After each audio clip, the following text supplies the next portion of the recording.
형제와 여러분 안녕하세요. 오늘은 9월 30일 금요일 피로 씻어 거룩해집니다 라는 제목으로 레위기 4장 27절부터 35절까지를 묵상하겠습니다. 27절 만일 평민의 한 사람이 여호와의 계명 중 하나라도 부지 중에 범하여 허물이 있었는데, 자, 속죄제에 대한 얘기들과 지금 레위기 4장 전체를 통해서 계속적으로 묵상하고 있는데, 오늘은 평민 한 사람, 그러니까 백성 중에 한 사람이 unintentionally 부지 중에 죄를 범하여 허물이 생겼을 때 과연 어떻게 속죄 제사를 드리는가 얘기합니다. 레위기 4장을 보면서 우리가 제사장, 공동체, 리더, 족장이 어떻게 죄를 범하였을 때 속죄 제사를 드리는지를 봤고요. 오늘은 백성 중에 한 사람입니다. 다른 이스라엘의 5개의 중요한 메인 제사가 있는데, 그 중에서 이 속죄제가 가장 많이 반복되면서 구체적으로 설명하면서 여러 가지 경우의 수를 두고 하나님께서 구체적으로 말씀하십니다. 그 얘기는 이스라엘 제사 중에서 가장 중요한 것이 속죄제가 아닐까 저는 생각합니다. 왜냐하면 하나님 앞에 거룩한 공동체로 서가고 거룩한 하나님의 한 사람으로 서가기 위해서는 이 죄악이 해결되어야 되는데, 여기에 대한 구체적인 해답이 바로 이 속죄 제사인 것입니다. 그래서 하나님은 이 속죄 제사의 여러 가지 경우의 수를 두고 어떻게 한 사람이, 리더가, 제사장이, 공동체가 온전하게 서갈 것인가를 말씀하십니다. 그러니까 결국은 죄를 엄격히 다루시는 하나님의 모습을 볼 수 있는 것이죠. 하나님 거룩하시기 때문에 죄가 있으면 하나님과의 관계를 가질 수 없습니다. 예배하는 공동체, 하나님을 주인으로 모신 공동체가 거룩함을 유지하기 위해서 바로 죄사함, 용서함을 받는 것이 필수이기 때문에 바로 이런 구체적인 제사의 내용들이 나오는 거고요. 그 다음에 27절 평민의 한 사람, 백성의 한 사람의 죄악을 가지고 또 이렇게 구체적으로 말하는 것은 물론 한 사람 한 사람이 모두 적용되지만, 이 많은 이스라엘 백성들, 수백만의 이스라엘 백성들 중에서 한 사람이 얼마나 소중한가를 말씀하시는 것입니다. 또 한 사람의 죄악이 얼마나 큰 영향을 미치는지도 말씀하시는 것입니다.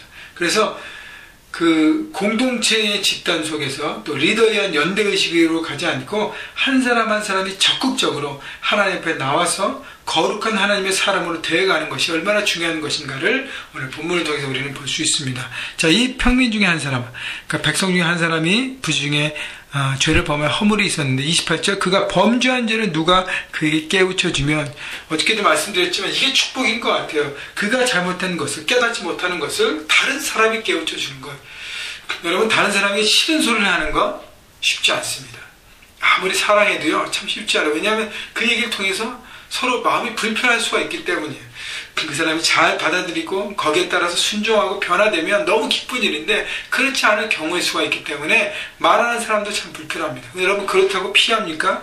여러분, 그것은 사랑이 아니죠. 그것은 무관심인 것이고 무책임한 것입니다. 여러분, 그리스도 안에서 한 형제 자매가 되고 공동체가 되었는데, 다른 사람의 잘못과 잘못된 실수들을 보게 됐을 때, 여러분, 물론 그렇다고 정죄하고 그를 판단하고 그를 짓밟으라고 얘기하는 것이 아닙니다. 그를 사랑하고 섬기는 전제 아래 우리가 그 죄를 깨닫게 해주는 것이죠. 그러기 위해서는 먼저 뭐가 베이스가 되어야 돼요? 먼저 주님 안에서 그 사람과 그 형제와 그 자매와 그 성도님과의 구체적인 사랑의 관계가 이미 쌓여 있어야 하는 것입니다. 그래야 그 얘기를 했을 때 잘 받아들일 수 있는 것이죠. 그렇기 때문에 평상시에 우리 안에 하나님께 붙여진 모든 사람들, 현장에서 만나는 사람들, 직장에서, 캠퍼스에서, 또 가정에서, 또 이웃들과 또 교회에서 만나는 형제가족들 가운데 좋은 관계를 유지하고 정말 사랑 안에서 그들을 축복하고 누릴 때, 여러분, 이 일들을 우리가 할 수 있는 것입니다. 그래서 이 일들을 하는 것이 얼마나 축복이고 얼마나 귀한 일인지 여러분 생각해 보십시오. 그래서 우리가 다 리더가 되고 영향력을 미치는 사람들이 되는데, 영적으로 여러분 깨닫고 이 모든 것들을 바라보는 사람들이 되시고요. 묵상하며 기도하는 사람들이 돼서 말씀을 통해서 늘 깨어있으면 다른 사람들이 잘못된 부분들이 이렇게 걸려지게 되고 보여지게 됩니다. 그때 잠잠하지 않고 여러 가지 채널을 통해서 잘 설명하고 그들 깨닫는 게 목적이, 내가 지적하는 게 목적이 아닙니다. 지적하는 이게 목적이면 그냥 막 지적하죠. 그러나 그 사람이 깨닫게 하기 위한 목적이기 때문에 여러 가지 방법을 택해서 지혜롭게, 그래서 그것을 전달하는 것이 얼마나 큰 축복인지를 생각하고, 또 하나는 그 말을 내가 들었을 때, 내가 듣는 입장일 때 왜 너나 잘하지? 라고 생각하지 않고, 하나님께서 이 사람을 통해 나에게 말씀하시는 것을 듣고 깨닫고 변화될 수 있는 사람이 바로 축복인 것이죠. 그래서 하나님 앞에 고집을 부리지 말아야 돼요. 다른 사람을 통해서 말씀하시는 걸 듣고 움직이고 순종할 때 그 사람뿐 아니라 그 사람 속한 공동체가 변화가 되는 것입니다. 누가 죄를 그에게 깨우쳐주면 그는 흠없는 암염소를 끌고 나와 그가 범한 죄로 말미암아 그것을 예물로 삼아 그 속죄 제물의 머리에 안수하고 그 제물의 번제 물을 잡는 것에 잡을 것이요. 계속적으로 반복적으로 말씀드리지만 제물에 내가 안수할 때 나의 모든 죄가 이 제물에게 전가되는 것입니다. 그래서 3절 제사장은 손가락으로 30절 제사장은 손가락으로 그 피를 찍어 번제단 뿔에 바르고 그 피 전부를 제단 밑에 쏟고, 피를 찍어 제단 뿔에 바르고 그 피를 전부 제단 밑에 쏟아내고, 31절 그 모든 기름을 화목제물의 기름을 떼어낸 것 같이 떼어 내 제단 위에 불살라 여호와께 향기롭게 할지니 제사장이 그를 위하여 속죄한 즉 그가 사함을 받으리라. 이제 피가 없으면 사함이 없다고 얘기하는 것입니다.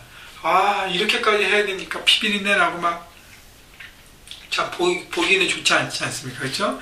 그러나 죄에 대한 대가 지불이 있어야 되고 반드시 피가 흘려져서 그 피를 뿌려짐으로 죄사함을 얻게 되는 것입니다. 그렇기 때문에 여러분 십자가의 보혈을 오늘도 우리가 생각하면서 그 보혈로 인해서 우리가 죄사함을 얻고 나음을 얻고 새롭게 되고 하나님의 자녀가 된 것에 대해서 우리가 기뻐함으로 즐거움으로 정말 선포하며 감사하며 그 은혜 가운데 있어야 하는 것입니다.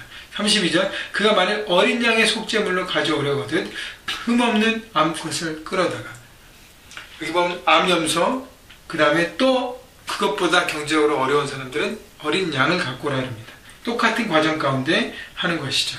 그러나 가장 중요한 것은 35절 그 모든 기름을 화목제 어린 양의 기름때에 낸 것 같이 떼내어 제단 위에 여호와의 화제물 위에 불사를 지니 이같이 제사장이 그가 범한 죄에 대하여 그를 위하여 속죄한 즉 그가 사함을 받으리라. 죄에 대하여 드려지는 제사. 여러분 날마다 우리가 하나님 앞에 예배할 때 내 죄를 고백하고 십자가별로 정결케 되는 것이 머스트 되어야 된다는 것입니다. 그래서 여러분 늘 죄에 대해서 깨어있고 성령님에 깨어있을 때 성령께서 우리에게 말씀하시고 그 죄를 깨닫고 십자가의 보혈 앞에 내놓고 우리가 회개하고 마음을 돌이키고 그리고 그 길이 아니라 이제 다른 길을 선택하고 나갈 때 우리 안에 죄사함의 은혜를 누리게 되는 것입니다. 여러분 오늘도 하나님 앞에 나아가서 십자가의 보혈을 찬양하시고 그 보혈의 능력으로 서가시고 그 보혈을 여러분 삶 가운데 뿌리셔서 회복되고 거룩게 돼서 여러분 한 사람 한 사람을 통해서 하나님의 거룩한 공동체, 거룩한 삶의 현장을 만들어 가시고 여러분이 거룩함을 통해서 우리가 속해서 함께 섬기는 형제교회도 하나님의 거룩한 공동체로 그래서 이 세상의 귀한 역할을 감당할 수 있는 교회를 함께 만들어 갔으면 좋겠습니다. 여러분 모두를 주님의 이름으로 축원합니다.